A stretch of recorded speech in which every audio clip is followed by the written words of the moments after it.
to the DeDrone system, and I'll kind of show that real quick. So again, the Commonwealth of Virginia was, let's see, I think I got it right here. Here we go. And share. Commonwealth of Virginia rented this thing or leased this thing for 6 months, and then they extended the lease another 6 months. And it's basically a trailer unit. Let me see if I can get a picture of it here up on the screen. Oh, maybe I'm not sharing that one. Yeah, be careful what you share. Well, no, I don't know if it's all right. So there you go. So you see that now, right? This trailer unit, is that visible to y'all? All right. Yes. So this is the trailer unit. They've also got building mounted units, and then they got a bigger trailer unit. This is the smaller trailer unit. You can see the guy towed it with that little car there, and so it's not super heavy, but it goes up about 40 feet in the air. And on top of that tower, I'll zoom out to show you where we're working here. So we're in Virginia and Southwest. This is where tech is. You can see they've used it a couple other places on the Eastern Shore, Virginia Beach, etc. But we got it right now in Blacksburg on our tech campus, center up here. And this thing jumps around a little bit, so I'll try not to make you seasick. What you're seeing up in this area, up in here, is our main campus. It kind of blends into town of Blacksburg up on this top end and around through here. But I wanted to draw a geofence that included the whole airport, so we have an airport on campus.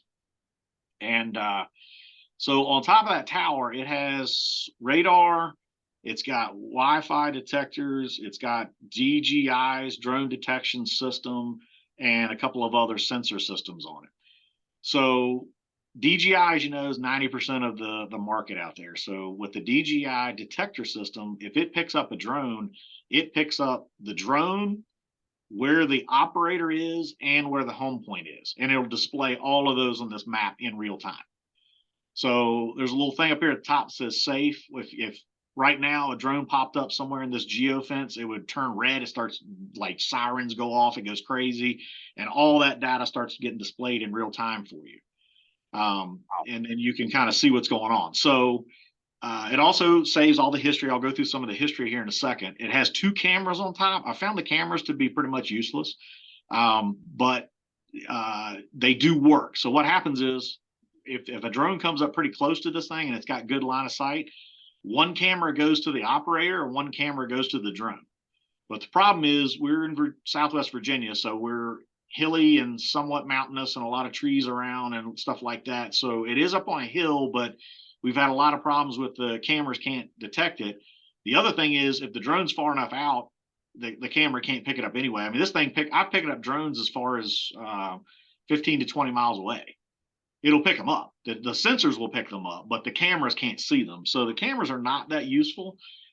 They do have pan, tilt, zoom capability. So I can click on it here. That's actually in real time. That's looking at our campus right now. And you can see I can kind of move the camera around. There's the stadium and the public safety buildings right over here that I'm sitting in. But so you can take the cameras when you're not using it for drones, and you can mess with the cameras if you want.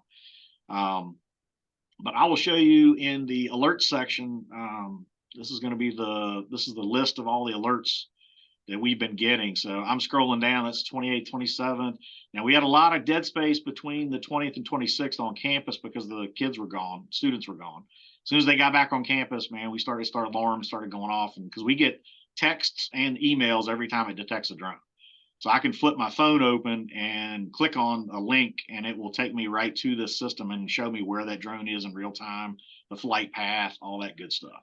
And again, I'm not a salesman for this. I'm not trying to sell it. There are weak points in this system, but there's other detection systems out there, and we haven't looked at the other ones. So other ones might be better, but I'll show you the incident I was talking about at the football game on the 18th, just to give you an idea how, and I'm just going to use the same word our drone researchers used, how ignorant some people are in their flights and what they're doing.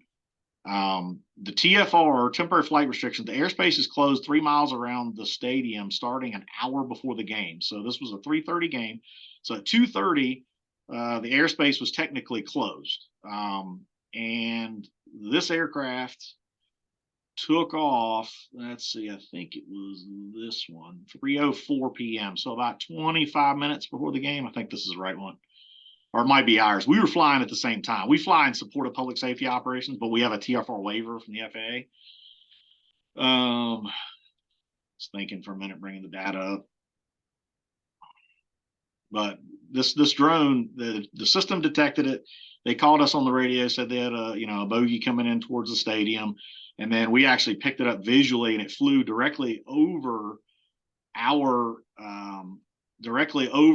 aircraft, and then circled the stadium, and then came back, and then lined up. Yeah, this is the actual flight. It lined up and actually flew directly over the stadium when it was about 3/4 full. So when you bring up the data, like the old history here, you can actually play it back in real time, the whole flight of that actual aircraft. So I'm going to speed it up to about 3 times normal speed. One thing I want you to note, you can see the airport here. They were flying and launching right off the end of departure runway 31 or approach 13 runway. So that runway has actually been extended since this picture. So the runway actually ends about right here. So they're flying from right near the end of a runway. They're flying well within temporary flight restrictions or closed airspace for a sporting event. Not flying line of sight, because there's no way you can see the drone from where this pilot is, where they're flying. They're flying over people at a sporting event. The drone was not registered. I do know that. I've already made a formal complaint to FAA, and they're criminally investigating it right now. I gave them the serial number, and it didn't match anything, which means it wasn't a registered drone.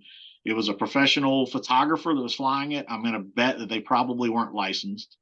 I could go on and on with the number of violations, but this is how bold people are. And you can see it flying around this stadium here.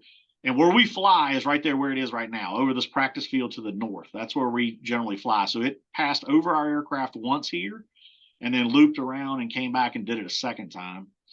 So numerous violations. And I can just imagine I know your scenes on firefighting, wildfires, when you got aviation assets, they'll close the airspace. These people don't care, and they're still out there. Systems like this, though, can pick up the drone at least, and you can see it gave the home point of where that drone came from, so you can go back and find the pilot. And that's actually what we did. We had a police officer zoom in on the pilot. This was the second loop. That's when I picked it up visually, and then it came around over what we call Stadium Woods, which is the wooded patch behind to the east of the stadium. And I watched it kind of hover and get lined up, just right. And then right here, you'll see them flying directly right over the stadium while it was full. And again, this is about 15 minutes before game time, and it heads on back to home base at this point. I'll tell you, this system, the police officer, we told him, hey, go to the parking lot right at Duck Pond and Southgate. They're going to be somewhere near there. And the system led the police officer to within about 20 feet of where the pilot was. And then they located him and identified him and got their information. And again, we've turned all that over to the FAA for them to investigate all the violations and do that. But people are just, they're just dumb. And the advantage of this system, I'll tell you right now, if we wouldn't have had this drone detection system, we never would have caught that pilot. There's no way. There's no way we'd have caught that pilot. This was a small drone. It was a small aircraft. Visually, I picked it up as it went over us, as it passed over my aircraft. It was probably 50 to 75 feet higher in altitude than mine. But with the other pilot not knowing we were there or not seeing us and not having line of sight, they very easily could have crashed into us. If this was a fire scene and not a sporting event, they very easily could have interfered with aviation, operations, that sort of thing. But this system, again, it picks them up as soon as they if it's a DJI, as soon as they cut the aircraft on, it tells you that aircraft has been activated in your area. Before it's even launched, literally when you power it up, it detects it because of the DJI equipment. Now, if it's another manufacturer like Autel or some other off-brand, the DJI detection won't pick that up, but the radar will. So once it goes into the air and the radar sensors pick it up, or RFI signals, most of the drones work on the 2.4 or 5.8 gigahertz bands, and it actually will pick that up too. So it's detecting RFI, it's using radar, it's using all of those sensors together to pick these aircraft up. We did not have any false calls for like birds or anything like that I found. Everything that we've detected was a drone. It doesn't activate on regular aircraft. I mean, we had aircraft in and out of the airport for weeks now, and it's never picked up it only picks up drones, and it does very well. But I can definitely see a role in deterrence, or being able to identify or stop people that are flying in areas where you do have TFRs, such as the fire scenes, sporting events, any of these other security areas, any of that other stuff. So Chris, what was I got a million questions, but Chris, was so the person that was there, that place, that parking lot, this is all university property, right? Yes, it's all on university property. You don't have any kind of regulations that could have actually given him a fine or citation for trespassing, or whatever. I can't think of. I guess you need to come up with a new law, right? Well, we have a pretty strict drone policy, which you cannot launch, land, or operate a drone from our property without prior flight approval, which is like a 5-day process. You have to do an online form, and you have to have insurance, right, and all that other good stuff. So there's that, but that's a university policy, so it's not a law. So the officer could, we still can take this action. We just haven't yet. I got you. We can go back and bar this person from campus. They're a professional photographer, which means they make their life off of photos of students. So if we bar them from campus, basically we'll put them out of business for life, and they'll have to move somewhere else. That's how bad. If we want to play that game, we can do that. And that day they made them land it and actually leave the campus, but there was no state criminal charge really to use. But the FAA, I mean, again, just launching during that TFR, that holds up to a year in jail and a $10,000 fine from the FAA. That's just launching. That's not including flying beyond line of sight, not fail to register the drone, flying over the people. I mean, there's a stack of like 5 or 6 major violations that carry close to $10,000 in fines each. So I'm in touch with the FAA investigator, and I've asked that they update me and let me know what in disposition on this is. And we may not be done as far as the university. Gotcha. I'm waiting for another.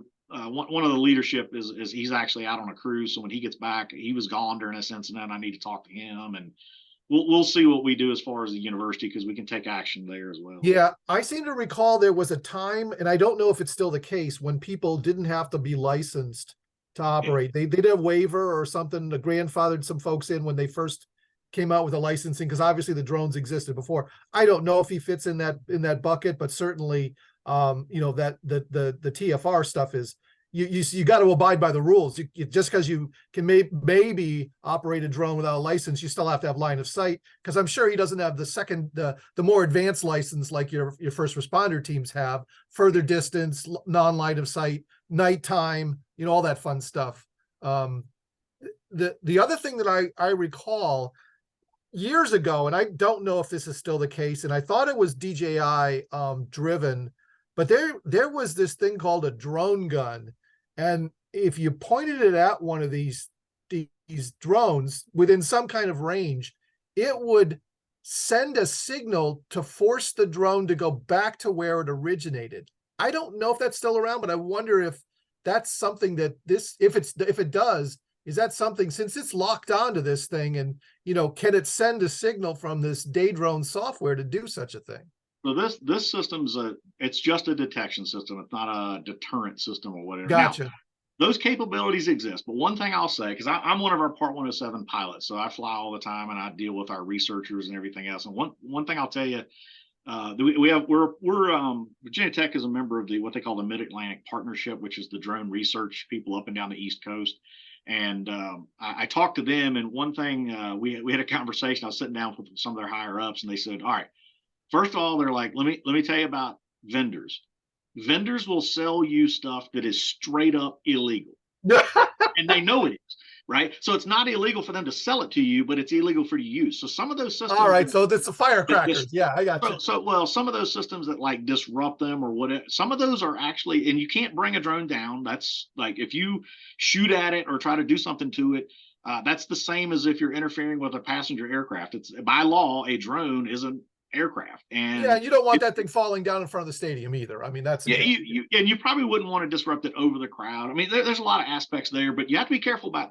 There are some systems that can do some things, but the vendor will sell it to you. But whether it's legal or not, you need to check with the FAA and a lot more, a lot of smart people before you try to use something, because it's very limited what you can do with them. Yeah. Now, another thing that shocked me is DJI uses a lot of geofencing, and previously in the past couple of years they put up a geofence around all these stadiums that are Division I football teams.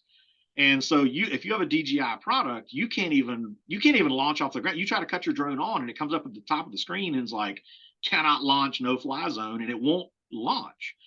That even happened, because we use DJI products for our office. Right. And so we have to once we get our waiver from the FAA, and I get that in writing, I actually submit that to DJI and I get a special unlock code that actually overrides the geofence so we can fly during games, because normally it locks you out. I think they either are not doing that anymore or somebody didn't do it for this particular game. I don't know why they would not do that, but the reason I say I don't think DJI put up a geofence is our screen at the top when we fly our drone. The screen at the top, if it's a normal day and you're in a safe place to fly, it's green. It'll say green, good to fly. When we previously would be flying during football games and we're using our unlock code, the top of the screen is actually yellow and it will say special unlock code. And then if you can't fly, if there's, if you don't have a code or whatever, it turns red. Well, this game, our screen stayed green. It didn't turn yellow, which was telling me that there was no geofence up. And that would, so the geofence could have prevented any of the DJI drones from flying. Yeah, that's interesting. I wonder if that's going to require Virginia to make legislation forcing drone manufacturers to invoke geofencing at all times, or something like that. And maybe you need to do a checklist, like start your thing 2 hours before, and if you don't see the geofence, the yellow bar show up, you got to make a call to DJI and have them invoke it. Yeah, I don't want to go on and on forever. I know we're going over a little bit, but the remote ID rule that has got delayed again. It was supposed to go into effect in September, but it's been delayed to March now. That would help with some of this, because after March 16th, if they hold to March 16th, any drones have to be basically transmitting through remote ID. And you can pick them. Any law enforcement officer, you can actually download an app. Any citizen actually can download an app, and you can look at any drone. If you see it flying, you can open that app, and it will tell you where the drone is, where the pilot is, and it'll give you some basic information on the person flying it.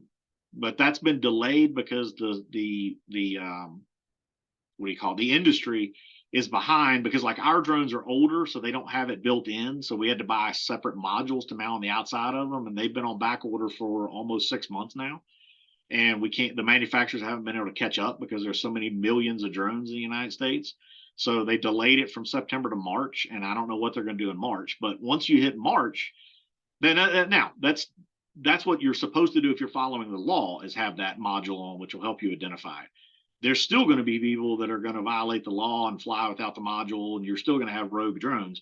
The whole advantage of this system is it can identify where the drone is, where the pilot is, if it's the right manufacturer, or at least you can see the flight path and try to find the pilot so you can get them to bring that aircraft down or deal with them.